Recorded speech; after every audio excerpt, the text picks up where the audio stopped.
Friends, భారతీయుల సంస్కృతి సంప్రదాయాలు అనేవి అతి ప్రాచీనమైనదే. భారతీయులు ఆచరించే విధానాన్ని సనాతన ధర్మం అని అనేది అందుకే. అయితే ఇతర దేశాల భాగంగా దండయాత్రనికి ఈ దేశానికి వచ్చిన ఇక్కడ పరిపాలన చేసేది.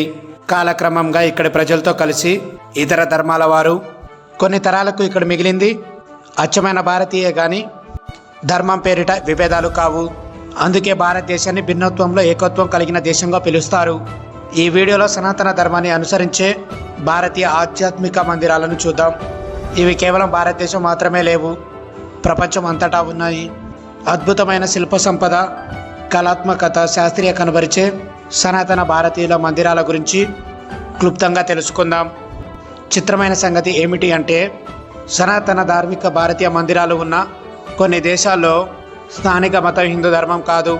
ఇండోనేషియాలో అత్యధికంగా ముసల్మాన్లు నివసిస్తారు, కానీ అక్కడ హిందూ దేవాలయం ప్రపంచ ప్రసిద్ధం. సరే, ఆ విశేషాలు ఏంటో చూద్దాం. మరి ఏకాంబరేశ్వర టెంపుల్ తమిళనాడు కంచి అని మనం పిలుచుకునే కాంచీపురంలో ఈ ఏకాంబరే ఆలయం ఉంది. పంచభూత లింగాల్లో ఇది ఒకటి. ప్రకృతిలోని పంచతత్రాలుగా 5 శివ మందిరాలు దక్షిణ భారతదేశంలో ఉన్నాయి. భూమి, ఆకాశం, నీరు, వాయువు, అగ్నితంత్రం ఒక్కొక్క ఆలయం ప్రత్యేకం.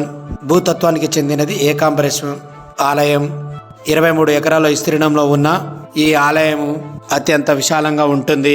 రాజగోపురం ఎత్తు 59 అడుగులు. క్రీస్తు శకం 685లో చోళ రాజవంశం ఈ ఆలయాన్ని నిర్మించింది. మార్చి, ఏప్రిల్ నెలలో సూర్యకిరణాలు నేరుగా గర్భగుడిలోని ఏకాంబరేశ్వర లింగంలో పై ప్రసరించడం ఆలయ నిర్మాణ అవసరానికి స్వామివారి ముక్తికి సూర్యకిరణాలు తాకడం మరింత అద్భుతంగా కనిపిస్తుంది. ఆలయ ప్రాంగణంలో 5 ఆవరణలు ఉన్నాయి. ఆలయ గోడలను ఆనుకుని ఎత్తైన అరుగుల మీద 1008 శివలింగాలు కూడా ఉన్నాయి. ఆలయం మరో ప్రత్యేకత ఆలయంలోని నడవ. ఇక్కడ 1000కి పైగా రాతి స్తంభాలు ఉన్నాయి. దీనిని ఐరాం కాల మండపం అంటారు. ఇంతకీ ఏకాంబరేశ్వరుడు అంటే అర్థం ఆభరణ నాథుడు, అనగా ఒక మామిడి చెట్టు కింద వెలిసిన స్వామి అని అర్థం. ఇక్కడ 3500 ఏళ్ల నాటి మామిడి చెట్టు ఉంది. అయితే ఆ వృక్ష కాండాన్ని ప్రస్తుతం ఆలయ అధికారులు సంరక్షిస్తున్నారు. కొత్త మామిడి వృక్షాన్ని అదే స్థలంలో నాటారు. నెక్స్ట్, తమిళనాడులోని రాజగోపాల స్వామి ఆలయం. మన్నారుగుడిలోని రాజగోపాల స్వామి ఆలయం 23 ఎకరాల్లో విస్తరించి ఉన్నది. ప్రముఖ ఆలయమైన ఇక్కడి స్వామి శ్రీ విద్యా రాజగోపాల స్వామి. రాజగోపాల స్వామి ఆలయం రాజగోపురం ఎత్తు 192 అడుగులు. 10వ శతాబ్దంలో గులోతంగ చోళులు నిర్మించిన ఆలయాన్ని 16వ శతాబ్దంలో తంజావూరు నాయక రాజులు పునరుద్ధరించారు. ఆలయ తటక్కని హరిద్రా నది అని పిలుస్తారు. భారతదేశ ఆలయాలకు చెందిన పుష్కరుణులు అన్నిటిలోకి ఇదే అతిపెద్దది అని చెప్తారు. 1158 అడుగుల పొడవు, 837 అడుగుల వెడల్పు ఉన్న ఈ ఆలయం ప్రముఖ వైష్ణవ మందిరాల్లో ఒకటి అని దీనికి పేరు ఉంది. దక్షిణేశ్వర కాళీమాత. బేలూరు మఠానికి 5 కిలోమీటర్ల దూరంలో ఉన్న పొగిలి నదికి తూర్పు తీరాన కోల్కతాలోని దక్షిణేశ్వర ప్రాంతంలో ఉంది ఈ కాళీ మందిరం. 1855లో రాణి రాస్మోని ఈ ఆలయాన్ని నిర్మించారు. 25 ఎకరాల విస్తీర్ణం కలిగిన ఈ మందిరంలోని ప్రధాన దేవత కాళీమాత. బెంగాలీలు ఎంతో భక్తి శ్రద్ధలతో కొలుస్తారు. నెక్స్ట్, తమిళనాడులోని అన్నమయ్య టెంపుల్. తిరునామలలోని అన్నమలేశ్వర గుడి భారతదేశంలోని శివాలయాల్లో ఎంతో ప్రసిద్ధి చెందింది. గుడి విస్తీర్ణం 25 ఎకరాలు. ఇక్కడి శివలింగం పంచభూత తత్వాల్లో అగ్నితత్వంలోనిది. దీని ప్రత్యేకత కావున ఇక్కడ శివుణ్ణి అగ్నిలింగంగా కొలుస్తారు. అరుణాచలుగా ప్రసిద్ధి చెందిన అరుణాచల శివుడు ఇక్కడ అరుణాచల పర్వతాన్ని సాక్షాత్ ఆ శివస్వరూపంగా భావిస్తారు. ఆలయం రాజగోపుర ఎత్తు 2015 అడుగులు. విజయనగరానికి ఏలిన శ్రీకృష్ణదేవరాయలు నిర్మింపజేసిన 1000 స్తంభాల ప్రాంగణం ఆలయంలో ఉంది. గుడి గోపురాల పైనున్న శిల్ప సౌందర్యాలు చూడాల్సిందే. నెక్స్ట్, తమిళనాడులోని బృహదీశ్వర ఆలయం.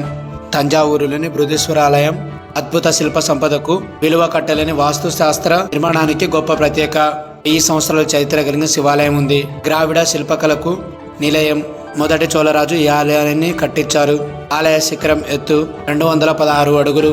1,35,000 టన్నుల గ్రానైట్ రాయి ఆలయ నిర్మాణానికి ఉపయోగించినట్టు తెలిసింది. చిత్రం ఏమిటి అంటే, చుట్టూ కనుచూపు మెరల ఎక్కడ కూడా ఒక కొండ గాని రాళ్ల గుట్ట గాని లేవు. పూర్తిగా వేరే చోటు నుంచి తవ్వించి తెప్పించిన గ్రానైట్ రాతితోనే ఆలయ నిర్మాణం జరిగినట్టు చరిత్ర సిద్ధాంతులు ప్రవర్తిస్తున్నారు. ఆలయంలోని నందీశ్వరుడు 13 అడుగుల ఎత్తు ఉంటాడు. నందీశ్వరుని మూతి ఎంతో అందంగా ఉంటుంది అన్నట్టు బృహదీశ్వర ఆలయం యునెస్కో వారి ప్రపంచ సంపదన కట్టడం కూడా.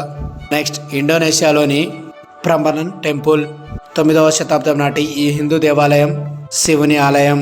ఇక్కడ బ్రహ్మదేవుడు, విష్ణుమూర్తికి సంబంధించిన ఆలయాలు కూడా ఉన్నాయి. ఈ ఆలయం మొత్తం కూడా యునెస్కో వారి వరల్డ్ హెరిటేజ్ సైట్స్. ఇండోనేషియాలోని అతిపెద్ద హిందూ దేవాలయం. అద్భుతమైన, స్పష్టమైన, సునిశ్చితమైన వివరాలతో కూడిన శిల్ప సంపదన కలిగిన ఆలయం. ఆలయ ప్రాంగణంలోని 45 అడుగుల శివాలయం ఎంతో అందంగా శిల్పకళ చాతుర్యంతో వెలిగిపోతూ ఉంటుంది. Next, Nataraja temple. ఇది తమిళనాడులో ఉంది. చిదంబరిలోని నటరాజస్వామి ఆలయం మార్మికతో నికటమైన భావాన్ని కలిగి ఉంది. 40 ఎకరాల్లో విశాలంగా ఉంటుంది ఈ ఆలయ నిర్మాణం. పంచతత్రాల్లోని ఆకాశంలోని తత్రిక ఈ ఆలయం. ఆలయ గర్భగృహ ఆర్చామూర్తిని ఆకాశలింగం అని పిలుస్తారు. స్వామి తమ దేవిని శివకాంబ సుందరితో సహా మనకు ఆలయంలో కనిపిస్తారు. గర్భగుడిలో చెక్కతో తయారు చేసిన వేదిక ఉంటుంది. ఈ వేదిక పైనే మూలమూర్తిని ప్రతిష్ఠించారు.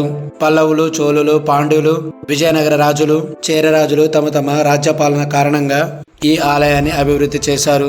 సభకు సమీపంలోనే ఉన్న బంగారు శిల్వ వేదికపై శివుని ఊర్ధ్వతాండ ముద్రలోని నృత్య భంగిమ విగ్రహం ఉంటుంది. నటరాజు అంటే నృత్యానికి రాజు కదా. ఆలయం నలువైపున 4 ఎత్తైన గోపురాలు 250 అడుగుల ఎత్తులో ఉన్నాయి. ఈ చిత్రాలపై ఎంతో అందంగా ఉంటాయి. ఇంతకీ చిదంబర రహస్యం అంటే, చిత్ అంటే మనసు, అంబరం అంటే ఆకాశం. చిత్ అంబరం అంటే మనసుని ఆకాశంలో ఉన్న నిరంతరం శివుణ్ణి చూడగలిగేలా ధ్యాన సాధన చేయాలి. అప్పుడే శివస్వరూపం దృష్టికి కనబడుతుంది. ఈ విషయానికి ప్రతీకగానే చిదంబర రహస్యం అనే మాట వచ్చింది. ఆలయ గర్భగుడి పక్కన కట్టిన తెర వెనుక ఉన్న ఈ కనిపించని ఈ పరమశివుడి ఆకాశతత్వాన్ని మనసులో ఊహించగలిగే స్థాయికి సాధకుడు చేరుకోవాలి అనేది దీని లక్ష్యం. నెక్స్ట్, పశ్చిమ బెంగాల్లోని బేలూరి మఠం. కోల్కతాలో 1897లో స్వామి వివేకానంద స్థాపించిన రామకృష్ణ మిషన్ వారి అద్భుత మందిరం. ఇది దేశ విదేశాలలోని రామకృష్ణ మఠం, రామకృష్ణ మిషన్ ఆశ్రమాలన్నిటికీ ప్రధానం. ఈ ఏలూరు మఠం ప్రధాన భవనాన్ని వేరువేరు కోణాల్లో పరిశీలించి చూస్తే ఒకవైపు ఆలయం వలె, మరోవైపు మసీదు వలె, ఇంకోవైపు చర్చి వలె కనిపిస్తుంది. హిందూ, ముస్లిం, క్రిస్టియన్, బుద్ధిజం, రాజస్థానీ సంప్రదాయాల శిల్పకళ వేదికగా నిర్మించారు. ఈ మఠాన్ని సర్వధన సమ్మేళన ఏకాగ్రతలాగా బేడూరి మఠాన్ని పరిగణిస్తారు. మొత్తం మఠం 40 ఎకరాల విస్తీర్ణలో ఉంది. మఠం ఆవరణలో ఎన్నో ఆలయాలు ఉన్నాయి. రామకృష్ణ పరమహంస, శారదాదేవి, స్వామి వివేకానందల ప్రార్థన మందిరం ఇవన్నీ నిత్యం సత్సంగ భజనలతో చైతన్యవంతంగా ఉంటాయి. మఠం ముఖద్వారంపై అన్ని ధర్మాల సిగ్నల్ని చెక్కబడి ఉంటాయి. మఠం స్థాపించి 125 సంవత్సరాలైన సందర్భంగా ప్రత్యేక ఉత్సవాలు నిర్వహిస్తారు. కుల, మత, వర్గ స్థితిగతులు భేదాలేమి పాటించని సర్వమాన కళ్యాణమే మఠం నిర్వహించే ప్రతి కార్యక్రమంలో కనిపిస్తుంది. స్వామి వివేకానంద బహుజాలని భారతీయ ఆధ్యాత్మిక చేతను ప్రదర్శించిన ఎన్నో సేవా కార్యక్రమాలను నిర్వహిస్తూ ఉంటుంది ఈ బేలూరి మఠం.